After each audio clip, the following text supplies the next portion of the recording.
Hi guides, welcome another vlog in our channel. So ఇదేం చూపిస్తున్నాను అనుకుంటున్నారా? సో నేను పూరీలోకి కర్రీ చేశానండి. ఇది మీ అందరికీ తెలిసిందే, కాకపోతే ఎవరో ఒకళ్ళిద్దరికైతే ఈ కర్రీ చేయడం తెలియదు అనేసి నాకు ఈ మధ్య తెలిసింది. సరేలే ఇంకొకసారి చూపించేద్దాం అనేసి అయితే ఇప్పుడు ట్రై చేశాను. ఆ ప్రాసెస్ అయితే చెప్పేస్తాను. దాంతో పాటు నేను లాస్ట్ ట్రావెలింగ్ వ్లాగ్లో నేను వెళ్ళింది శ్రీకాళహస్తి అని చెప్పాను కదా! సో అక్కడే నా కార్తీక పౌర్ణమి అయితే అయిపోయిందండి. సో ఆ రోజు నేను చేసుకున్న పూజ అండ్ అలాగే మేము దర్శనం చేసుకున్నవి అన్నీ కూడా ఇక్కడ వీడియోలో అప్లోడ్ చేసేస్తాను. సో మీరు వీడియో ఎండ్ వరకు చూడండి, మీకు చాలా యూజ్ అవుతుంది అండ్ చాలా విషయాలు కూడా తెలుస్తాయి. సో ఇంకా మనం కర్రీ ఎలా చేయాలో కర్రీలోకి అయితే వెళ్ళిపోదాము. సో ఇక్కడ నేను ఒక 4 ఆనియన్స్ అయితే తీసుకున్నానండి. కొంచెం మీడియం సైజ్వి సన్నగా కట్ చేసి పెట్టేసుకున్నాను. అండ్ దీనికి మెయిన్ ఇంగ్రీడియంట్ వచ్చి ఈ ఆనియన్స్ మాత్రమే అండి. ఇంకా ఎక్కువ ఇంగ్రీడియంట్స్ ఏమీ పట్టవు, కానీ చాలా టేస్టీగా ఉంటుంది. నేను ఎక్కువ పప్పు ఎర్రపప్పు ఉంటుంది కదా, అది వండుతాను. దాని తర్వాత పిల్లలు ఇష్టంగా తినేదంటే ఇదొకటనమాట. సో ఇదొకటి చేస్తాను. ఇక్కడ ఒక చిన్న మీడియం సైజ్ ఆలుగడ్డనైతే ఉడకబెట్టేసుకొని మంచిగా స్మాష్ చేసేసుకొని పక్కన పెట్టేసుకోవాలండి. సో ఇవి రెండే మనకి పెద్ద పనులు, మిగిలినవి అయితే తొందరగా అయిపోతాయి. మార్నింగ్ టైం హడావిడి లేకుండా ఒకవేళ పూరి చేసుకుంటే దానిలోకి ఏ కర్రీ చేసుకోవాలి అని టెన్షన్ పడకుండా ఇది చేసేసుకుంటే చాలా టేస్టీగా ఉంటుంది. పిల్లలు కూడా ఇష్టంగా తింటారండి. సో ఇక్కడ ఒక 2 స్పూన్స్ ఆఫ్ శనగపిండి తీసుకున్నాను. అండ్ అందులో మంచిగా అది నిండేదాకా వాటర్ పోసేసి అయితే పక్కన పెట్టేశాను. అండ్ అలాగే ఒక 4 అనుకోండి, 4 పచ్చిమిర్చి తీసుకున్నాను. ఇవి ఎక్కువ స్పైస్ లేవు, నార్మల్గా ఉంటాయి. ఒకవేళ మీరు ఎక్కువ స్పైస్ ఉన్నట్టయితే చూసేసుకోండి. కారం అనేది మీరు అడ్జస్ట్ చేసుకునేదాన్ని బట్టి. అండ్ ఇంక ఇక్కడైతే ఒక గిన్నె పెట్టేశానండి. గిన్నెలో ఆయిల్ కొంచెం ఎక్కువనే పడుతుంది.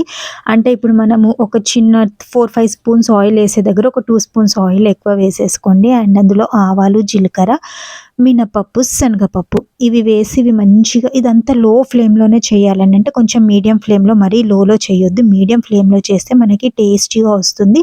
ఆనియన్స్ కూడా మంచిగా కుక్ అయ్యి మంచి టేస్ట్ని ఇస్తాయి కర్రీకి. అండ్ అవి కొంచెం వేగగానే అందులో పచ్చిమిర్చి అయితే యాడ్ చేసేసుకొని మంచిగా పచ్చిమిర్చిని మంచిగా కుక్ అవ్వాలంటే మనం ఒకవేళ అది తిన్నా కూడా మనకి మంచి క్రంచినెస్ రావాలి. అండ్ అలాగే ఇందులో కొంచెం అల్లం వెల్లుల్లిపాయ పేస్ట్ వేసుకోవాలండి, కొంచెం పసుపు వేసుకోవాలి. ఇవి 2 పచ్చివాసన పోయేదాకా మంచిగా వేయించేసాలి. ఒక 2-3 సెకండ్స్ అనుకోండి.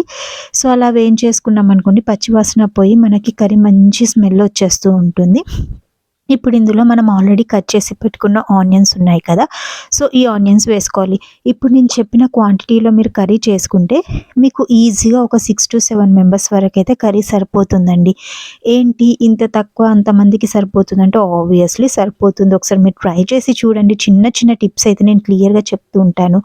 అండ్ ఇక్కడ మనము సరిపోయేంత సాల్ట్ అయితే వేసేసుకొని మంచిగా కలిపేసుకొని పచ్చి వాసన పోయేదాకా, మళ్ళీ చెప్తున్నానండి, పచ్చి వాసన పోయి మనకి ఆనియన్ అనేది గోల్డ్ కలర్ రావద్దు, అలా అని మొత్తము ఒక పచ్చివాసన పోవద్దు, జస్ట్ ఒక 90% పచ్చివాసన పోయేదాకా కుక్ చేసుకోవాలి. కుక్ చేసుకున్న తర్వాత ఇందులో ఆలుగడ్డ ఇందాక మనం ఉడికించి పెట్టాం కదా, సో ఆ ఆలు కూడా వేసేసి ఒక్కసారి కలిపి ఇవి 2 పచ్చివాసన పోయేదాకా మళ్ళీ ఒక 5 మినిట్స్ అయితే సిమ్లో పెట్టేసుకొని మంచిగా కుక్ చేసుకోవాలి. సో ఇలా కుక్ చేయడం వల్ల ఏంటంటే మనకి 2 మంచిగా కుక్ అయిపోయి తింటూ ఉంటే ఆ టేస్ట్ ఉంటుంది చూడండి, అస్సమ్ అంటే అస్సమ్ ఉంటుంది. సో ఆల్మోస్ట్ నాకైతే చాలా వరకు అయితే కుక్ అయిపోయింది ఆలు ఇది. సో ఇక్కడ కొంచెం మనం ఏం చేయాలంటే శనగపిండి ఉంటుంది కదా, ఇందాక మీకు చూపించాను. సో ఆ శనగపిండి వేసి ఒకసారి మంచిగా కలిపేసుకొని ఇక్కడ థిక్నెస్ మీరు చూసుకోండి. మీకు కొంచెం థిక్నెస్ కావాలి అనుకుంటే ఇంతే సరిపోతుంది, లేదు అంటే జస్ట్ కొన్ని వాటర్, అంటే ఇప్పుడు మనము ఒక హాఫ్ గ్లాస్, చిన్న గ్లాస్తో ఒక హాఫ్ గ్లాస్ వాటర్ కూడా యాడ్ చేసేసుకొని సిమ్లో పెట్టేసి వదిలేసామనుకోండి, అది ఉడుకుతూ ఉంటుంది. అంటే మనకి తెలిసిపోతుంది అది కుక్ అవ్వడము. సో అలా కుక్ అయిన తర్వాత ఒకసారి మంచిగా కలిపేసుకొని మీ దగ్గర కరివేపాకు ఉంటే కరివేపాకు కూడా వేసేసుకోండి. అండ్ అలాగే కొత్తిమీర ఉంటే కొత్తిమీర కూడా యాడ్ చేసేసుకోవాలి. అండ్ ఇక్కడ మనం సాల్ట్ గిట్ల అన్నీ ఇప్పుడే చెక్ చేసుకోవాలండి, తర్వాత అయితే కర్రీ గట్టిగా అయిపోతుంది కదా, సో మనం తినలేము. సో అందుకే ఇక్కడ ఒకసారి అన్నీ చెక్ చేసేసుకోవాలి. మీరు ఒకసారి పూరి కూర నా స్టైల్‌లో చేయండి. దీన్నే బాంబే చట్నీ అని కూడా అంటారు కదా! సో, ఒకసారి నేను చెప్పిన టిప్స్‌తోని ఇప్పుడు నేను చెప్పినట్టు ట్రై చేయండి. పిల్లలు చాలా ఇష్టంగా తింటారు. అండ్ ఇంక అక్కడ కర్రీ అయితే అయిపోయింది కదా! అండ్ ఇక్కడ నేనేం చేస్తున్నానంటే వేడి వేడి పూరి చేస్తున్నా.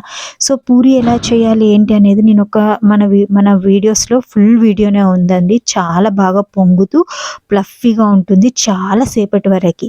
సో, ఒకసారి మీరైతే చెక్ చేయండి. మీకు నచ్చుతుందని అనుకుంటున్నాను. అండ్ వేడి వేడి పూరి కూరతోని తింటూ ఉంటే ఎంత బావుందంటే ఫస్ట్ టైం నాకు ఈ కర్రీ ఇంత నచ్చేసింది. ఇందులో కావాలంటే మీరు నిమ్మరసం కూడా యాడ్ చేసుకోవచ్చండి. కానీ మాకు నిమ్మరసం అంత అవసరం లేదనిపిచ్చేసి ఇంక ఇదే కర్రీతోనైతే తినేసాము. అండ్ ఇంకిక్కడ నేను చెప్పాను కదా! మేము కాళహస్తి వెళ్ళిపోయాము అనేసి. ఇంకిక్కడైతే మేము కాళహస్తికొచ్చేసామండి నెక్స్ట్. సో, ఆ రోజు కార్తీక పౌర్ణమి. సో, మేము వెళ్ళేసరికి టెంపుల్‌లో బీభత్సమైన రష్ ఉండింది. సరేలే మాకు దర్శనం ఎలా అవుతుందేమో అనుకోని దర్శనానికి వెళ్ళిపోయాము. వితిన్ సెకండ్స్‌లో అండి. తిరుపతి టు కాళహస్తి మనకి ఒక 40 మినిట్స్‌లో రీచ్ అయిపోతాము. అండ్ ఇంకా అక్కడి నుంచి నేను దర్శనానికి వెళ్ళిపోయి కొంచెం లగేజ్ ఉండింది కదా! సో, లగేజ్ అంతా మేము కౌంటర్‌లో ఇచ్చేసి ఫస్ట్ దర్శనానికి వెళ్ళిపోయాము. ఎందుకంటే కార్తీక పౌర్ణమి కాబట్టి జనాలు చాలామంది ఉంటారు. అవుతదో లేదో అని అదో టెన్షన్ అనమాట. ఇంక అంత టెన్షన్‌లో వెళ్ళిపోయేసరికి మాకు దర్శనం ఎంత దగ్గరగా ఎంత బాగా లైన్‌లో ఒక 10 మినిట్స్ కూడా పట్టలేదండి. 10 మినిట్స్‌లో మా దర్శనం అయిపోయింది. మేమైతే బ్లెస్డ్ అనుకున్నాము. ఇంకా అక్కడి నుంచి ఇక్కడ మనం వత్తులు కాల్చుకుంటాం కదా! సో, అవి ఎక్కడ కాలవాలా అనేసి నేను అక్కడ అడుగుతూ ఉంటే వాళ్ళేం చెప్పారంటే, "అమ్మ మీరు ముందుకు వెళ్ళండి. అక్కడొక మండపం ఏసి పెట్టాము. ప్రతి ఒక్కళ్ళు అందరం వత్తులు అక్కడే కాలుస్తున్నాము. మీరు కూడా ఎళ్లి అక్కడే కాల్చుకోండి" అన్నారు. బాబోయ్! ఎళ్లి చూసేసరికి ఎంతమంది జనాలున్నారండి.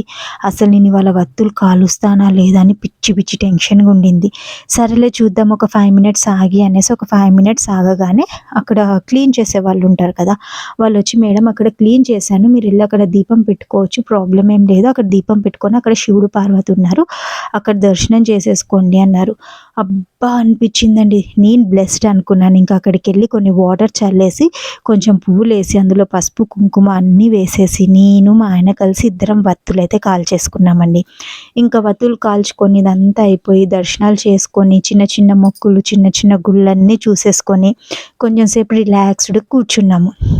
ఇంకా లంచ్ చేసేసి సరే బయలుదేరుదాము అనే టైంకి ఎట్లాగో ఇక్కడే ఉన్నాం కదా! ఈవినింగ్ దాకా చూద్దాము. మాకు ట్రైన్ వచ్చేసి నైట్ మేము అనుకున్నది 5:00కి.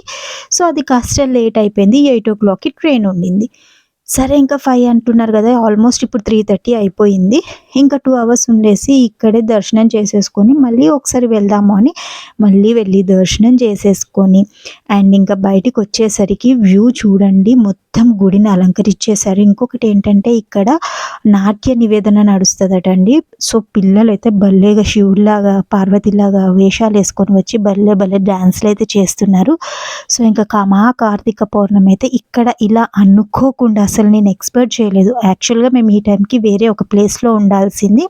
అండ్ ఇక్కడ ఉన్నామనమాట. ఇంకా మా దర్శనాలయిపోయాయి. కొంచెం సేపు రిలాక్స్డ్‌గా ప్రసాదాలు తీసుకునే దగ్గర కూర్చొని, ఇంకా డిన్నర్ చేసేసుకొని రైల్వే స్టేషన్‌కైతే వెళ్ళిపోయామండి. ఇంతటితో మా ట్రావెలింగ్ వ్లాగ్స్ అన్నీ అయిపోయాయి. కాకపోతే ఇందులో మేము కొన్ని ప్లేసెస్ మిస్ అయ్యామండి. అవేంటి అంటే చెన్నై ఒకటి, మదురై ఒకటి, శ్రీరంగం ఒకటి, తిరుత్తణి ఒకటి. సో, మాకు టైం లేక కాదు. మేమొచ్చే టైంకి వర్షాలు పడుతున్నాయి చెన్నైలో. సో, దట్ టూ ఇంకా అక్కడ వర్షాలు పడుతున్నాయి కాబట్టి పిల్లల్ని తీసుకొని వెళ్ళడం సేఫ్ కాదు అనేసి ఇంకా ఆ ప్రోగ్రామ్స్ అయితే పోస్ట్‌పోన్ చేసేసుకొని ఇంకా ఇక్కడి నుంచి రిటర్న్ వరంగల్ వచ్చేసామనమాట. టోటల్‌గా ఇదంతా మాకు 1 వీక్ పట్టిందండి. ఇదంతా జర్నీ అయినా, దర్శనాలకి అన్నింటికి. సో, మీకు నా వీడియోస్ నచ్చినాయని అనుకుంటున్నాను.